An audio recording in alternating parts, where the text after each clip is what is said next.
Hello दोस्तों, मैं आशुतोष कुमार। आप देख रहे हो सबका knowledge YouTube channel. Determination of income and employment chapter हम लोग स्टार्ट किए थे, ठीक है। और आज लेक्चर नंबर आप लोग का 3rd होगा, क्योंकि फर्स्ट, सेकंड और थर्ड जो भी लेक्चर हम देख लीजिए। तो हम लोग स्टार्ट करेंगे जहाँ पर पिछले लेक्चर को यानी कंजप्शन फंक्शन को हम लोग स्टॉप किए थे। आज सेविंग फंक्शन हम लोग को स्टार्ट करना है। तो बिना टाइम वेस्ट किए हुए जहाँ से हम लोग को चलना है डायरेक्ट वहीं चलें तो बेस्ट रहेगा। कंजप्शन फंक्शन या प्रोपेंसिटी टू कंज्यूम को डिटेल में बता दिए थे, और जस्ट अपोजिट सिमिलर टाइप के इसमें टाइप वगैरह देखने को मिलेंगे। प्रोपेंसिटी टू सेव, ठीक है, जो कि आज पढ़ने जा रहे हैं, जिसका नाम है कंजप्शन फंक्शन था तो सेविंग फंक्शन होगा, सेविंग फंक्शन, ठीक है। इसी को आज देखेंगे। ज़्यादा कोई डिफिकल्ट है नहीं, इजी सा टॉपिक है, आसान सा टॉपिक है। क्या है सेविंग फंक्शन या propensity to save in the functional relationship between the saving and income. Consumption function किसके किसके बीच में था? कंजप्शन और इनकम के बीच में। या किसके बीच में रिलेशनशिप है? सेविंग और इनकम के बीच में है। सिमिलर है ना बोलिए, सिमिलर मिलेगा। According to Keynes the saving in excess of income over consumption. Consumption के ऊपर income, saving in the excess of income, income से ज़्यादा जो होता है उसको हम क्या बोलते हैं? सेविंग बोलते हैं। कब? ओवर कंजप्शन, यानी कंजप्शन से ज़्यादा पैसा मेरे पास बचता है तो उसको हम लोग सेविंग के रूप में रखते हैं, ठीक। कंज्यूम कर लिया, अब कंजप्शन नहीं हो रहा है, अब पैसा बच गया तो उसको क्या करेंगे? सेविंग के रूप में रखेंगे। तो वही करेंगे, saving in excess of income over consumption.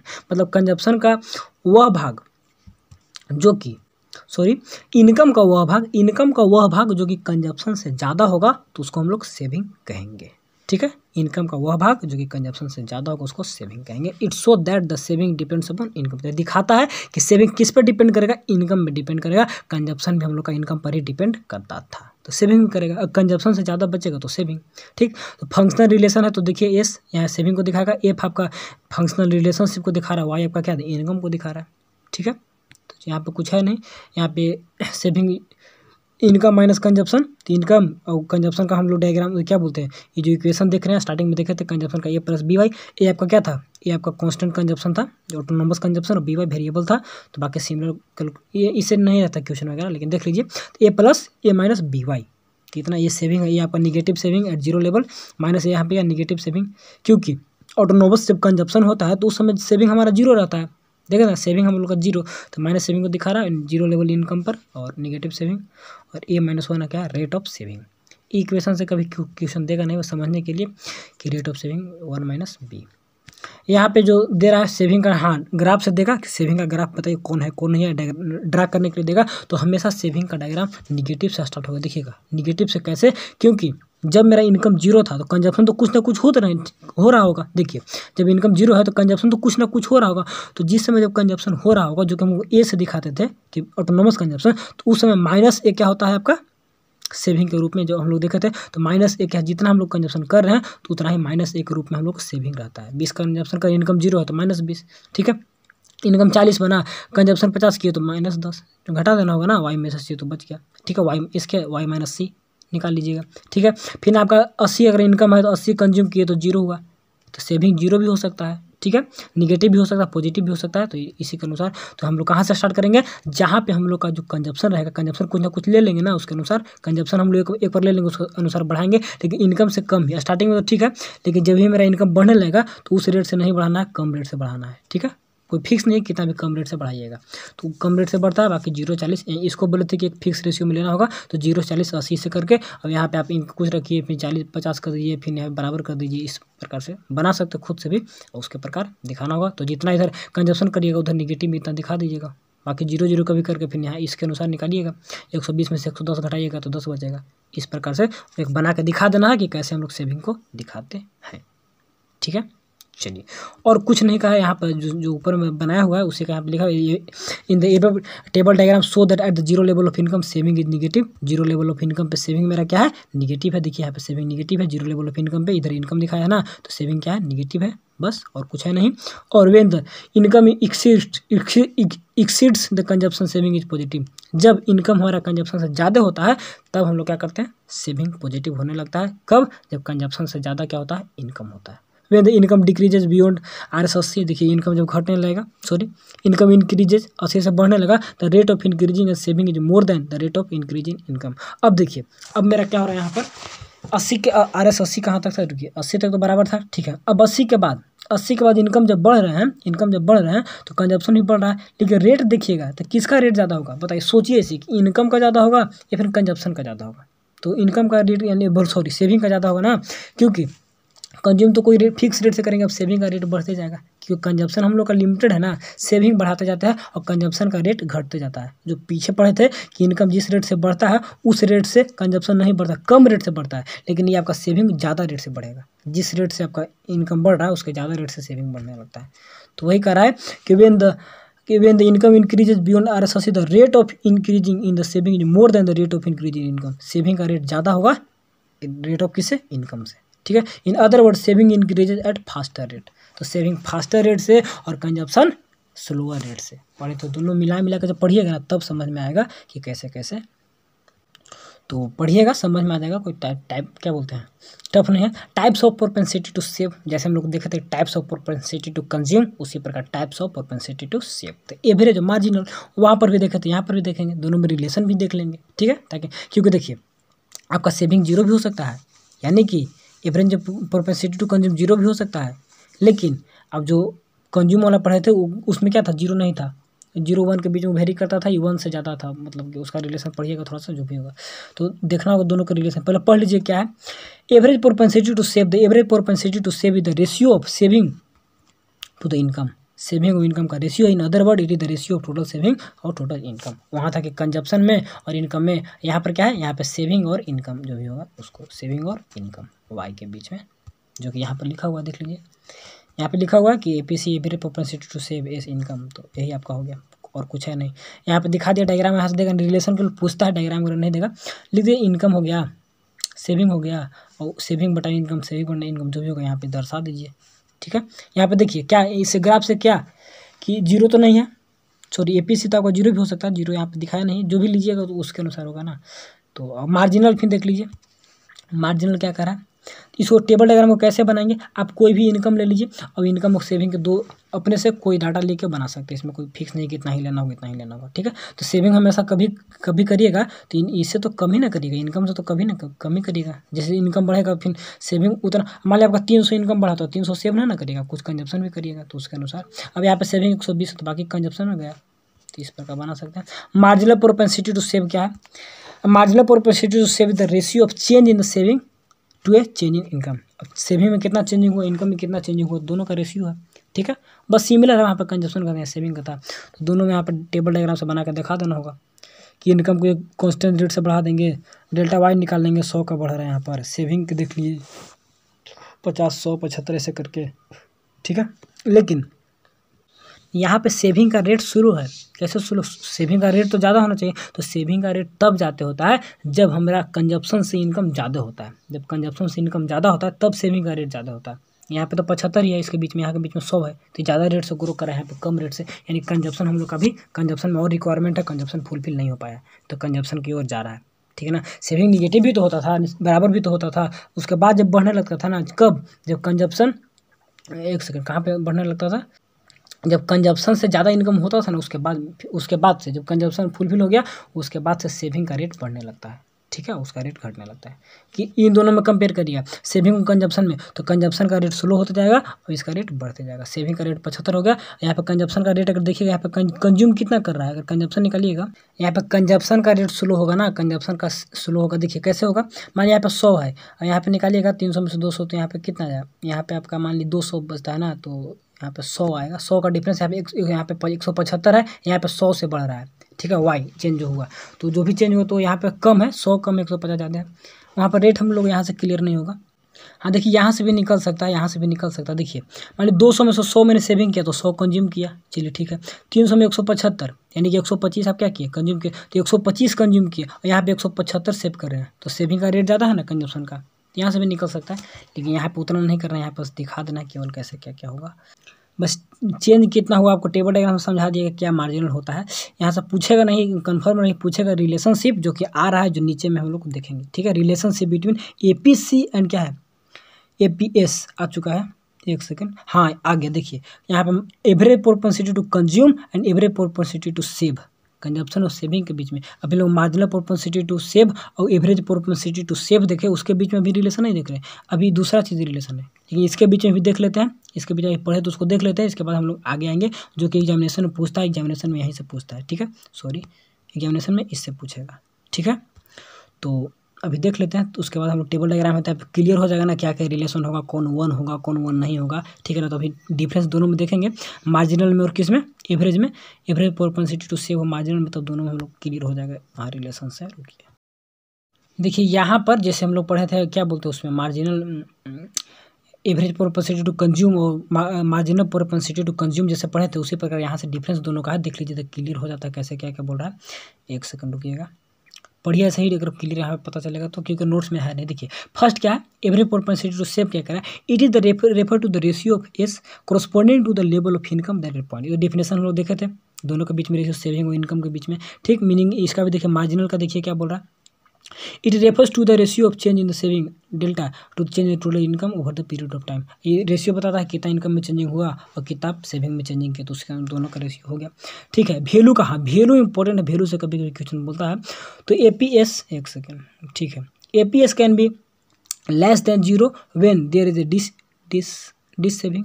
अच्छा देखिए ये आपका जीरो से कम भी हो सकता है, डिस सेविंग यानी कि सेविंग आपका जब निगेटिव होगा, that the consumption is more than national income, यानी कंजप्शन ज़्यादा कर रहे हैं, इनकम मेरा कम है, तो उस समय आपको डिस सेविंग में आपको जीरो भी वैल्यू देखने को मिलेगा। एपीसी का जीरो वैल्यू क्यों कम देखने को मिलेगा, कभी जीरो भी तो होता है ना, उससे जीरो और जीरो से कम लेस भी होगा, क्योंकि आपको समझाना हो यहाँ पर, तब समझिएगा।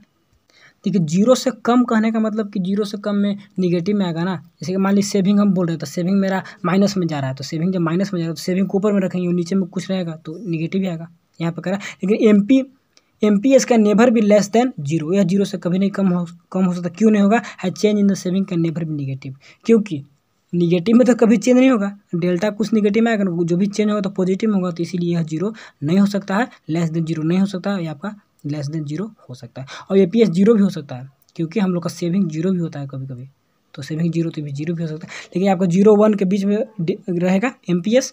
The change of consumption can never be more than, क्या है एमपीएस, क्या है, that is change in the consumption can never be more than the change in income. अब जितना इनकम में चेंजिंग हुआ उससे ज़्यादा आप कंजप्शन में कर नहीं सकते हैं, ठीक है ना, बराबर भी चांस कम है, जितना चेंजिंग हुआ इनकम में उतना हम लोग सेविंग में कंजप्शन कर दिए, सारा का सारा सेव भी नहीं कर सकते हैं, तो आपका जीरो और वन के बीच में लाई करेगा एमपीएस, जैसे कि हम लोग एमपीसी देखे थे, तो जीरो वन के बीच में लाई कर रहा है। अब ये आपका जीरो भी हो सकता है, वन नहीं होगा, जीरो भी हो सकता है, जीरो से कम हो सकता है, वन कैसे नहीं होगा, क्योंकि दोनों बराबर, अगर कहीं पे दोनों बराबर है, सेविंग और बराबर, वन भी हो सकता है, वन भी हो सकता है, जीरो भी हो सकता है। देखिए क्योंकि सॉरी वन नहीं होगा, वन क्यों नहीं होगा, सारा का सारा तो सेव नहीं कर पाइएगा, जितना आपके पास इनकम आया तो सारा का सारा सेव नहीं करेगा कंजप्शन, तो वन नहीं होगा, याद रखिएगा।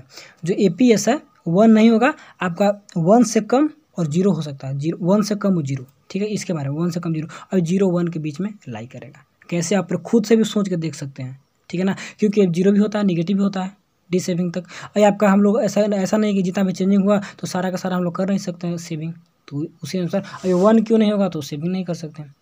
तो खुद से भी सोच के दोनों में डिफरेंस देखिएगा, जैसे वहाँ बताए थे, और दोनों का यहाँ फॉर्मूला दिया है कि आपका एपीएस बराबर एस बाई वाई और MPS delta S by delta Y, ठीक है। तो दोनों पॉइंट सिमिलर है कि वन से जीरो वन के बीच में लाई करेगा एमपीएस, और जो एपीसी है क्या है, हाँ एपीएस आपका वन नहीं होगा और जीरो वन से छोटा रहेगा।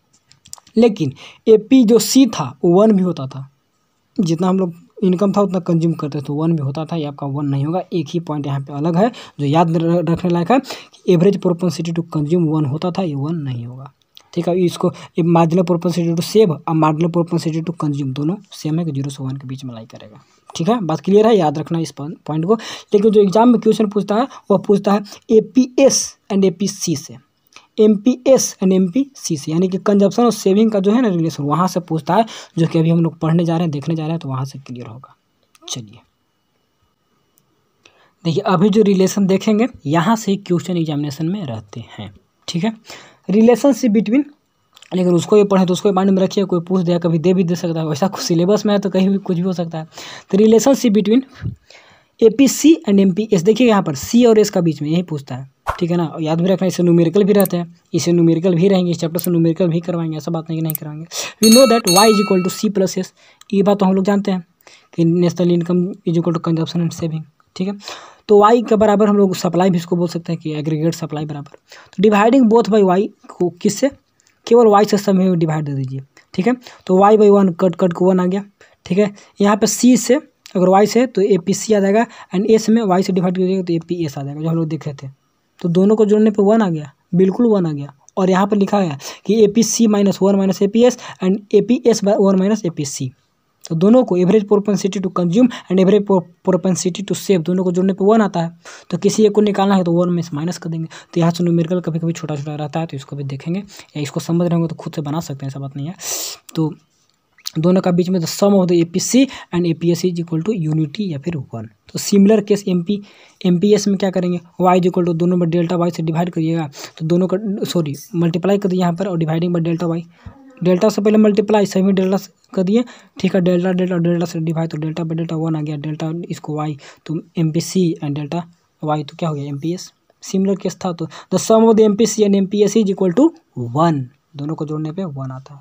Marginal propensity to consume and marginal propensity to save, ऐसा नहीं कि marginal propensity to consume and average propensity to consume दोनों को 1, वो रिलेशन नहीं बता रहे हैं, वैसा मत रखिएगा माइंड में, ठीक है। तो ऐसे रखिएगा तब हो जाता है, तो कोई दिक्कत होना नहीं चाहिए। चलिए अब देख लेते हैं छोटा सा टॉपिक क्या था, factor affecting the saving. Saving के कौन कौन से फैक्टर अफेक्ट करने वाले हैं। पहला तो इनकम है, इनकम के अकॉर्डिंग ही आपका सेविंग प्रभावित होता है।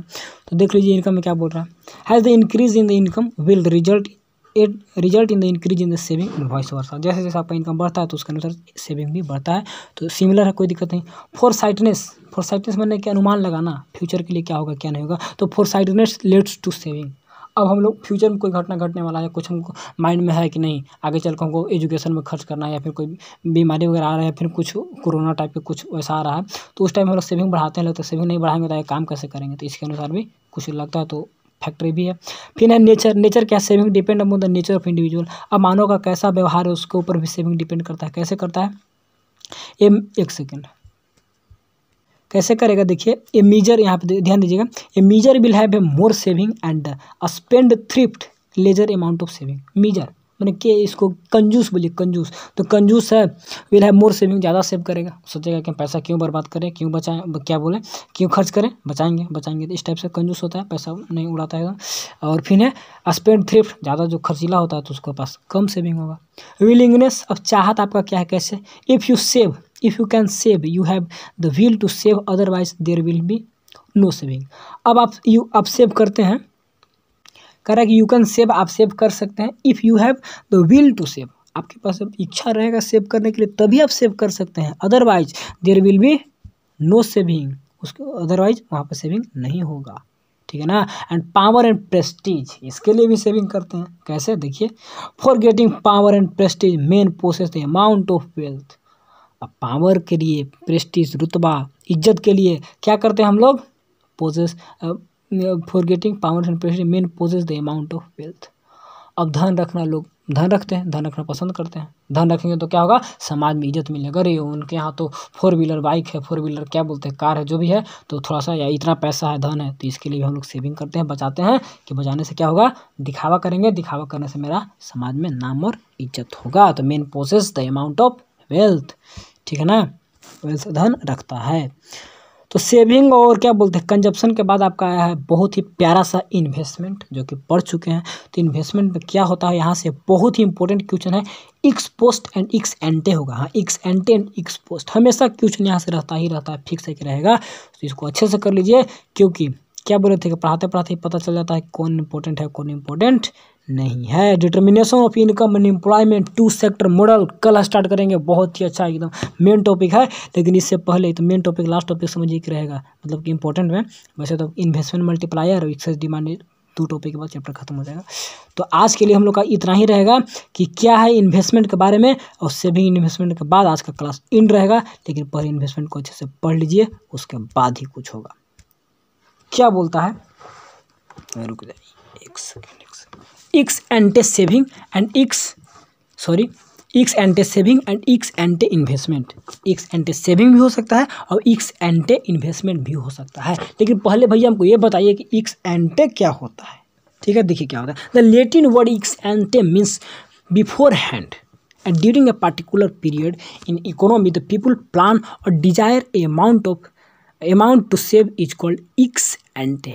बिफोर हैंड का वर्ड का मतलब क्या होता है यहाँ पर कि, और एक होता है कि आफ्टरवर्ड, एक पहले ही कहना और सोचना, ऐसे अनुमान लगाना। तो during a particular period of time, मतलब बिफोर हैंड पहले का बात हो रहा है, बिल्कुल हुआ नहीं काम, बस पहले ही सोचा जा रहा है, किया जा रहा है। तो बिफोर हैंड मैंने आपके पहले का जो भी हाथ में बात वो बात को, तो during a particular period of time में इन इकोनॉमी में क्या होता है, पीपुल क्या करते हैं, प्लान करते हैं। पीपुल प्लान और desire amount to save is called ex ante.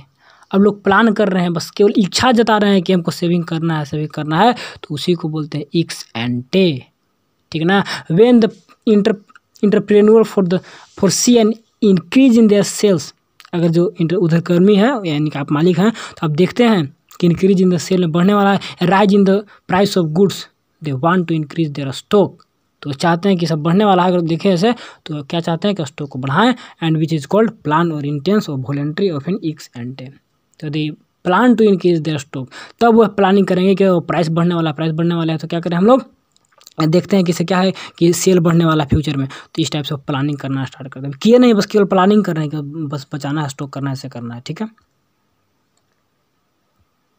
तो अगर ऐसा लगता है कि बढ़ने वाला सेल है या प्राइस बढ़ने वाला है तो प्लानिंग करना स्टार्ट करते हैं। ठीक है ना, तो इसी को बोलते हैं एक्स एंटे। ठीक है, एक वर्ड याद रखना होगा कि यहाँ पर they plan to increase their stock, they plan to saving, यहाँ पे economy they plan to desire amount of saving. यहाँ प्लानिंग करने का वर्ड डाल देना होगा, आपका काम हो जाएगा। तो इसको याद रखिएगा। It's called during a particular period of time in economy the people plan और desire amount to save. Plan करते हैं या फिर इच्छा रखते हैं क्या, अमाउंट सेव करने के लिए। तो यही आपका होता है एक्स एंटे सेविंग। एक आपका होता है एक्स पोस्ट, जो कि रियल में हो चुका होगा, प्लानिंग हो रहा था, और यहाँ पे जो रियल में हो चुका होगा क्या है। द लैटिन वर्ड भी है एक्स पोस्ट, मीन्स क्या है, आफ्टरवर्ड, बाद में जो हो गया घटना। क्या है एक्स पोस्ट सेविंग, दो saving which is the house hold actually save from income से हाउस होल्ड एक्चुअली में कितना, इसमें एक्चुअली, उसमें बस केवल डिजायर और प्लानिंग का बात हो रहा है। यहाँ पे एक्चुअली में आप कितना सेव किए, these are known as the realise saving. इसका एक और नाम है क्या, रियलाइज सेविंग। किसका, एक्स पोस्ट का। तो जिस प्रकार सेविंग का है उसी प्रकार इन्वेस्टमेंट में भी हो सकता है। तो household want to invest, ठीक है, और desire and household have a desire to क्या, सेव, या डिजायर टू इन्वेस्ट, तो इन्वेस्टमेंट में इन्वेस्ट लगेगा और सेविंग में सेविंग। ठीक ना। और रियलिटी में कितना इन्वेस्ट किया और रियलिटी में कितना सेविंग किया, एक्चुअली कितना सेविंग किया ना, तो उसको लगाएंगे तो क्या हो जाएगा, एक्स पोस्ट हो जाएगा। तो ex post investment refer to actual investment made by the क्या है, all the entrepreneurs in economy during a given period of time में कितना एक्चुअल में इन्वेस्टमेंट हुआ, उसी प्रकार सेविंग में। और ex post investment are the always equal at all level of income. Ex post saving and ex post investment, saving investment दोनों हमेशा बराबर होते हैं at all level of income. क्योंकि जितना आप मतलब इन्वेस्ट किए कहीं पे, आप कहीं पे पैसा कुछ लगाए तो उस पैसा को आप सेव भी तो किए, तो दोनों हमेशा बराबर होता है। और वहीं पे इकोनॉमी जहाँ पे दोनों बराबर होते हैं, आगे हम लोग देखेंगे कि जहाँ पे दोनों बराबर होते हैं तो वहीं पे इकोनॉमी हम लोग का फुल एम्प्लॉयमेंट में होता है, बराबर में होता है। ठीक है ना, जितना रियल में हम लोग करते हैं। कैसे करते हैं ये वाला टर्म आपको आगे समझ में आएगा, टू सेक्टर मॉडल में पढ़ेंगे ना, तो सेविंग इनकम कैसे बराबर होगा वहाँ पे लेवल में हम लोग आएंगे तो देखेंगे, वहाँ पर तो क्लियर कर देंगे, आपको टेंशन लेना है नहीं। ठीक, एक वर्ड आता है यहाँ से पूछेगा, केवल डिफिनेशन पूछता है, इनवॉलेंट्री क्या है, अब वॉलेंट्री और एक और क्या होता है, वॉलेंट्री कहने फुल एम्प्लॉयमेंट, तीन चीज़ है, नहीं दिया है उस पिछला नोट्स में दिया था। यहाँ से डायग्राम देख रहे हैं, डायग्राम अगर नहीं देखा, एक चीज़ पूछेगा डिफिनेशन। ठीक है, डिफिनेशन पूछेगा तो डिफिनेशन को देख लीजिए। क्या होता है कि इनवॉलेंट्री, आप मसल्स के बारे में पढ़ेंगे कि वॉलेंट्री मसल्स एक इनवॉलेंट्री मसल्स। ठीक है, तो वॉलेंट्री हमारे काबू में है, इनवॉलेंट्री मेरे काबू में नहीं है। तो इनवॉलेंट्री अनएम्प्लॉयमेंट और वॉलेंट्री अनएम्प्लॉयमेंट होता है, एक आपका लास्ट होता है फुल एम्प्लॉयमेंट। ठीक, और अनएम्प्लॉयमेंट दो होता है, एक तो कि जानबूझ के हम अनएम्प्लॉयमेंट है, एक है कि हम लोग मतलब कि कंडीशन के अनुसार नहीं चाह रहे फिर भी अनएम्प्लॉयमेंट है। तो यहाँ पे आपको दिया है इनवॉलेंट्री, आप न चाहते हैं लेकिन फिर भी आप क्या है, अनएम्प्लॉयमेंट में है। तो ऐसा क्यों होता है, it is a situation in which all those person सारे लोग who are willing and able to work at the existing wage rate and do not get a job. सभी लोग विलिंग, इच्छा रखते हैं, एबल योग्य भी हैं काम करने के लिए, एग्जिस्टिंग वेज जो पैसा मिल रहा है उसी पैसा पे, but do not get job, लेकिन उनको जॉब नहीं मिल पा रहा है।